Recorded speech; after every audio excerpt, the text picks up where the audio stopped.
Good morning. This is Sela with Whole Family Medicine. I am the owner and the primary clinician here at my practice in Western North Carolina. And today I want to talk about neurodivergence. I want to talk about ADD and ADHD and autism and all of these different ways that we as humans are incarnating and coming to express ourselves. Okay, so just going to talk about um, an orientation towards this these new ways of being that are presenting themselves through our beautiful children that are coming here to teach us things. So let's take a moment and reframe neurodivergence and ADD and ADHD. So first of all, it's just important to know, like, what are the diagnosing factors, right? So what are we talking about? We're talking about inattentiveness and increased distractibility. That means that it's hard for them to focus in on something and receive information and follow through with a task. It's when they're in the world, they may not be necessarily staying focused for a long time. They're jumping from thing to thing to thing. Okay. Also, low impulse control, reduced self-inhibition. That means that the pause point where they stop and think, is this a good idea? Or is this what my mom and dad want me to do? Or is this the best thing to do in this moment? That pause point isn't happening. They're going from idea into full will action without the pause point, without the process of like, should I be doing this? Also, capabilities in the area of thought and behavior, right? So just some incapabilities in the area of thought and behavior sometimes. And the ADHD piece, right, is the increased urge to move, motor hyperactivity. They are moving, have to move. And we're going to talk about what that might be, what's behind that, okay? So again, let's just go over a few quick risk factors for ADD. So the quality of the connection of the relationship between the parent and the child, okay? The ADD is also, neurodivergence, we're just going to speak as an umbrella term, is also influenced by conflicts between the parents. And as I mentioned before, disorders of the natural parent-child bonding relationship, okay? And also any kind of behavior that is a result of unplanned and unreflective actions on the parent's part or the caregiver's part, whoever the primary caregiver of the child is. So what we're looking at now is adults who are not necessarily fine focused and without any impulse control issues, that as adults we also carry these same kind of neurodivergent patterns sometimes, and a child who's being raised by an adult who lacks rhythm and prior planning and disordered thinking can also take on those behavior patterns. The other thing that's important to understand is that a child is descending into their body for the first 7 years of life. So they're growing in. And the body is never a perfect match for the soul and the spirit. I mean, if it is, it's rare, right? Like, what are the chances? So you have met people who have a perfect match. They're just like rocking life from the very beginning. Many of us struggle with coming into our body, and without the proper support can even be struggling with it in adulthood, clearly. So when there is disharmony around the child as they're growing, if there's any shocking events, conflict, stress, it makes it less likely that they're going to descend down into their body with a willingness. Another thing that challenges the descent down into the body is a fixed body that's sort of stuck and not moving as effectively as it could without the fluidity that we're all looking for. Just have our body do what we want it to do and keep going, right? So what happens in these cases is these children need to move a lot. Sometimes these children are slow to get going, and they start getting going, and they finally get going and start to move their body in the way that's fluid, and then everybody else is done with the activity and they're ready to move on to the next thing, right? So just about the time an adult gets bored with an activity, some of these children who have really rigid and stuck bodies are just starting to find the joy in it. So as adults, we have to identify if that's our child, and we need to stay in the activity with them longer and find ways to reach beyond our boredom and find the enthusiasm for the activity. Okay, so when we're talking about early childhood, we're talking about how we're getting down to the body through fevers, through movement, and through making the body feel like a safe space, right? So a lot of movement is going to warm up the body, and then the body's going to start to model after the shape that it needs to be to meet the needs of this child. So if their soul and spirit are finally getting in there and they're getting really loving pushing big logs down a hill, and they're finally getting going and they finally figured it out, and then we stop them, that's probably the moment when the soul and spirit are really going to start to imprint on the body and say, this is what we really need from you. This is what we really need from you, body, to be able to meet my needs and have this cohesive, supportive relationship. So that kind of comes around to this idea of what it's going to take to get in. And a lot of times kids with neurodivergence are having trouble getting in. And that's where these disconnects in impulse control are happening. And that's where the inattentiveness and distractibility can also come in. It takes time to work on these skills, and they're skills that are important in some situations and not others, as we'll see. Okay, so let's just talk about some historical and social dynamics at play in this situation. So what's different in our world today, socially and historically, that was not the case 100 years ago, and why we might be seeing more children with this distractibility and lower inhibition for impulses. So we are using way more screens, whether we like it or not, phones, tablets, computers. And when we're using a screen, we're not using our body, first of all. We're not interacting with someone else, second of all. So the more time we're on screens, we're losing the time to practice proper communication skills, taking turns, listening, receiving information, allowing that information to trickle down. Not being on a screen allows us quiet time to process the information that we've already received and the experiences that we've already received. We need downtime to just take in the events from the day. And if we're on a screen, that is negative time away from that experience that we could be having. Okay? It also just takes away, family meals, family rituals. In some families, the screen is coming into play during that time as well. And it's this family dynamic that is shaping and teaching the child how they are going to entrain, how are they going to model and co-regulate. Also, Western societies put men at the periphery and women at the center with the children. We know that was also the case in indigenous tribal culture. However, young boys were going off with the men at very early ages, probably as early as 7. And this cultural dynamic is happening until 18 years old. And so at a time when boys need their fathers most, from probably 17 to like 7 to 21, that time together to learn what it is to be a man, they're with women, and they're learning things that women value potentially, and they are learning to do things the way that women do, but not the way that men do. And so it's important that we understand that this is the role of the men in a boy's life. And I'm speaking to this because there are far more boys diagnosed with neurodivergence than girls, although it is rising on the side of the females as well. A lot of times men are only around for free time and not integrated into the life process. Now, there are plenty of families who are doing a phenomenal job of reworking this pattern, and I commend you. This is not a rule across the board. This is just a tendency that we're seeing. Okay. Also, another historical social dynamic at play is we are doing less meaningful work, right?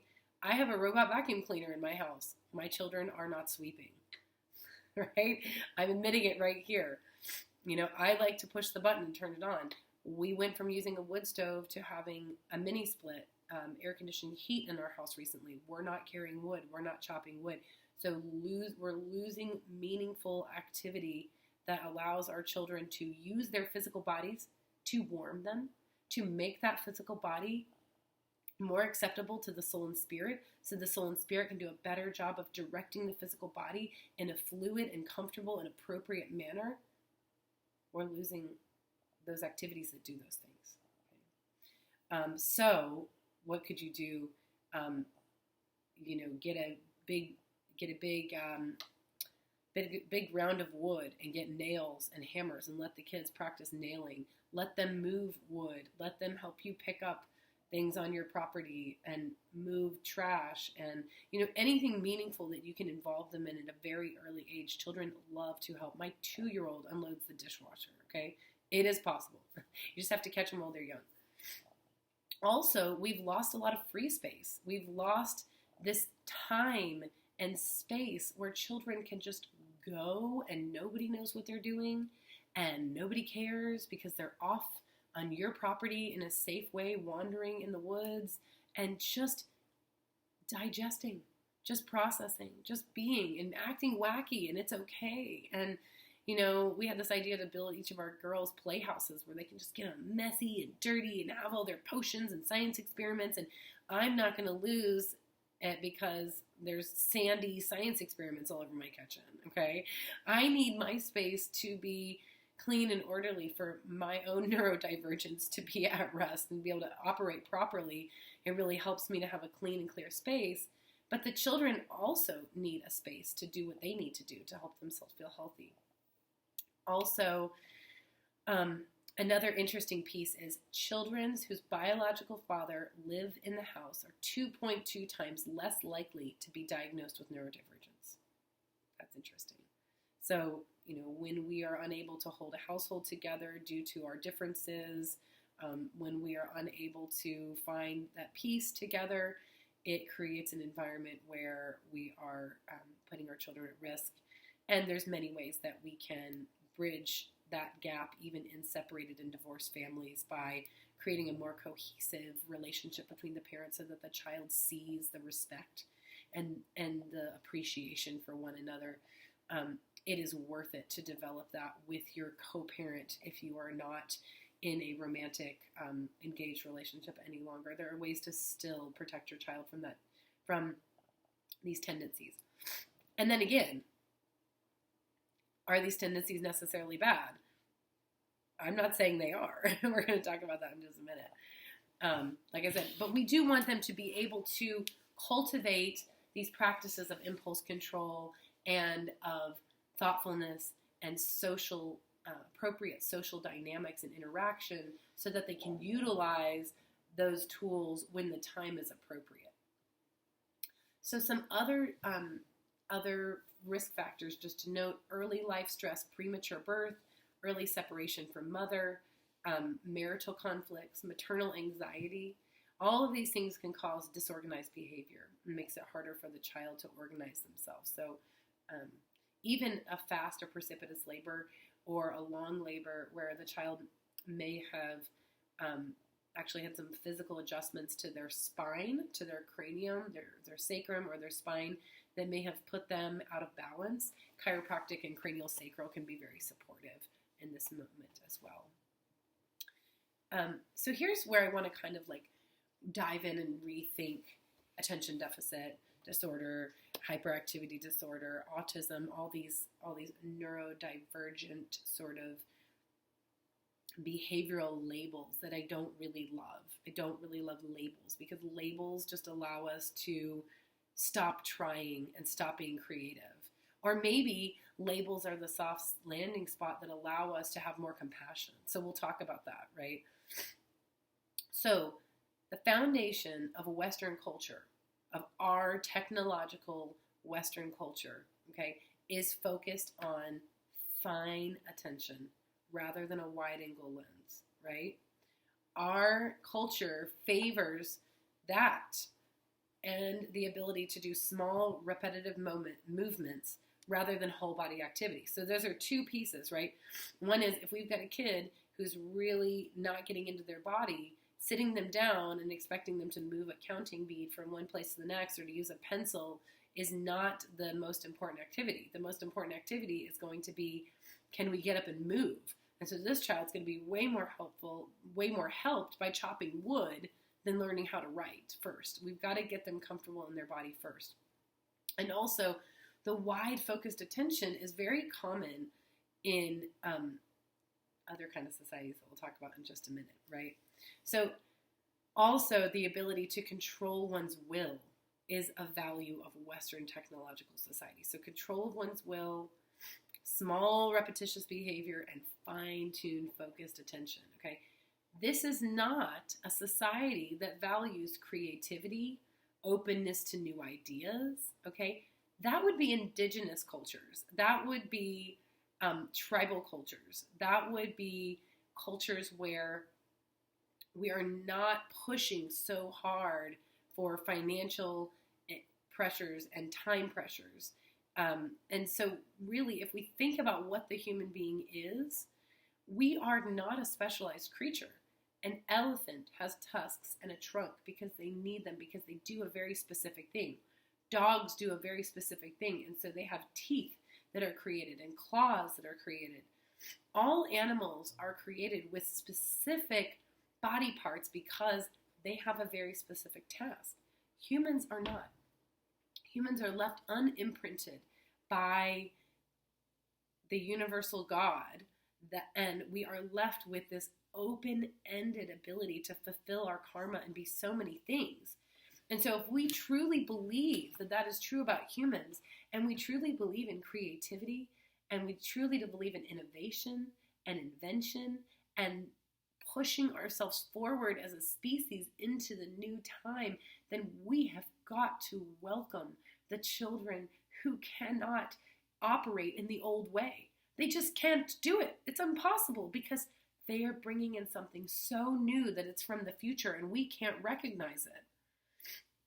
And so when we start to think about what neurodivergence actually is, it is an inability to participate in standard Western technological-based culture that is all around us, that we've all been attuned to and all been conditioned to believe is the right way. Even if we don't believe it's the right way, we're acting like that. Even if we say, I don't believe in my culture, I don't believe in my country, I don't believe in the way things are happening here, we're still behaving like that, and we're still placing those expectations on our children when we label these labels, neurodivergence, ADHD, ADD, autism. We're actually negatively impacting the blessing that they're bringing into our moment now from the future.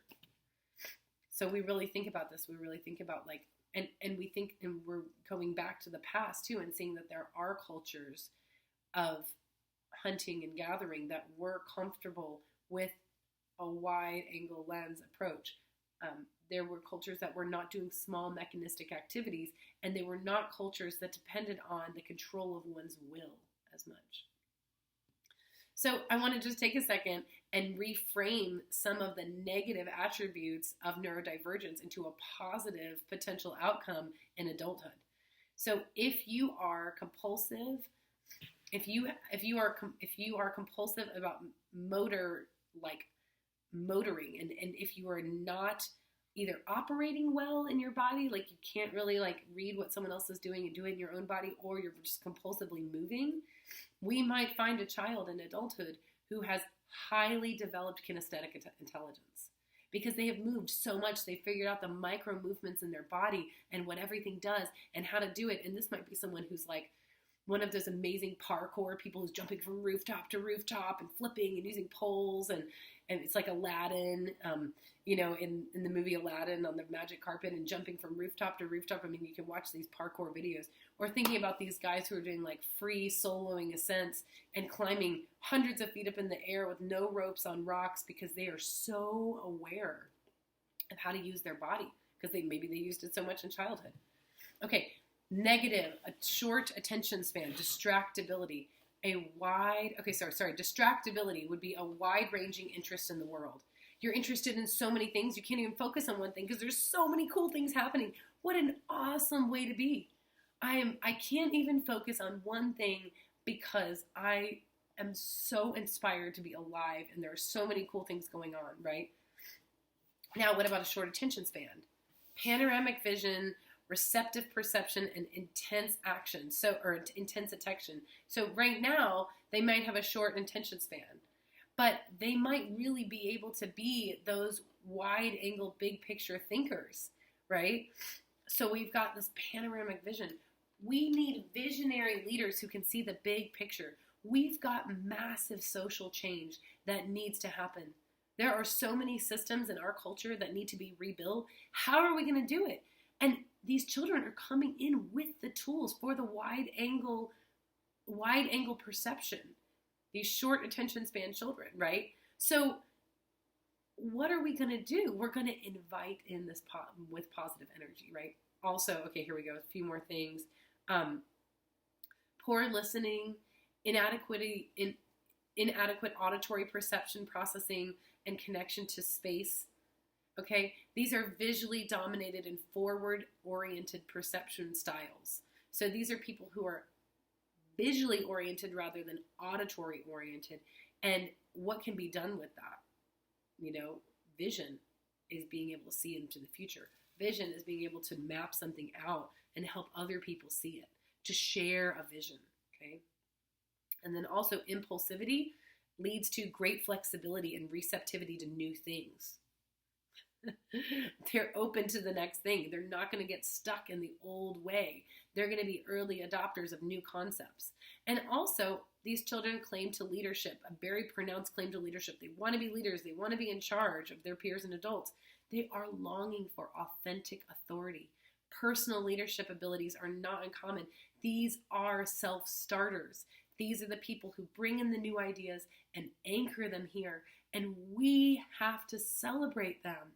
It is our job, right? So how are we going to do that? Because we've got this deficit. Here we are living in a world where everything is tuned towards this impulse control of your will, your ability to stay focused, your ability to do fine, boring tasks and fine micro movements, okay? And your ability to sit still, okay? How are we going to bridge that to this appreciation for this new way that's in direct opposition? You know, here's an idea. Rules create a bond between adults and children that has a regulatory power, okay? You know what, in these kids, it doesn't work like that. Our rules do not create a bond with our children, with these kind of children. They are pushing so hard against that. And so the more we come in with this rigid way that it has to be the old way, you've got to stay focused, you've got to calm yourself down, you've got to pay more attention, all these lectures that we're giving them, we are trying to bring in, we're basically butting up against them with the old way. And they are the new way, okay? So one thing that we really need to do is look at ourselves. And can we find any sense of neurodivergence inside of us? Can we remember any times that we were like this as children? Do we have relatives in our lineage that were like this? If we can identify with it as adults, and we can even see similar behaviors in ourselves that as adults, we have an opportunity for healing. Because we're going to understand how the child is feeling. We're going to be able to relax a little bit about the child's actions and understand that if we're functional adults, that they will become functional adults as well. And that if we learn something from our experience as children, they are also going to learn something from their experience as children. Okay? You know, we can trust that if we are people who learn something from our experience as children and it made us who we are as adults, that we're going to model that behavior for our children, and they too will be able to glean pearls and gems from this experience. It also will allow us to be more willing to change our own behavior to meet the needs of our child. And what does that look like? Besides compassion, besides relaxing, what does it look like? It means that we stop trying to force them into a mold and we start asking questions like, who are you? Who are you? Who are you? Who are you? Little wonder that came through my body or my wife's body or my partner's body and came here and said yes to life, and came here and as a miracle showed up onto the planet. I deserve to give you enough respect to wonder who you are. And then what do you need for your development? For your karmic development, what do you need? What do you need from me? And how can I establish a good connection to you? If we as adults can ask these questions, who are you? What do you need for your development? And how can I establish a connection to you that is beneficial for your growth and your karmic evolution? These are the things that are going to change the game. These are the things that are going to make the difference, okay? So we started out this conversation 25 minutes ago. I thought this was going to be like an 8-minute post, talking about the diagnosis of ADHD, talking about the risk factors for ADHD, okay? We talked about how important it is to warm the body, to come down into the body. We talked about the importance of the connection between the parent and the child, which is sometimes really hard when you're feeling like they're breaking all the rules and they're not listening to you, right? Because these children have no impulse control. They don't necessarily follow rules. They don't necessarily conversate in the most appropriate ways that we have designed up until this point. And they are currently, the phone is ringing, so hopefully Grace is going to edit this out. Or maybe I'm just going to post it on YouTube, but the phone is totally throwing me off. Anyway, so these children are basically, and they have this urge to move motor hyperactivity, right? So we are, we've reviewed those things, and then we reviewed the risk factors. We reviewed the social historical changes, and then we asked ourselves, well, what's so important about it being the way it's always been, right? If we as humans are specialized creatures that are meant to innovate and create and design new ways and push the evolution of humans forward, then that is what these children are coming in to do. And so we have got a problem as adults, because if we are stuck on the rigid ways that things had to be, and we are pushing against children that are coming in with a new way, we're going to have a problem unless we can really reframe this. And the ways that I talked about reframing it are looking at yourself, seeing if you can find any of these tendencies in your behavior patterns or in the behavior patterns of your spouse or your family members, and start to build compassion, start to understand the way that the child is feeling, allowing yourself to relax about the actions and understand that they are learning from their experience just like you are.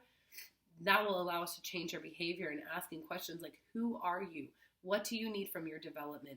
And how can we establish a good connection with you?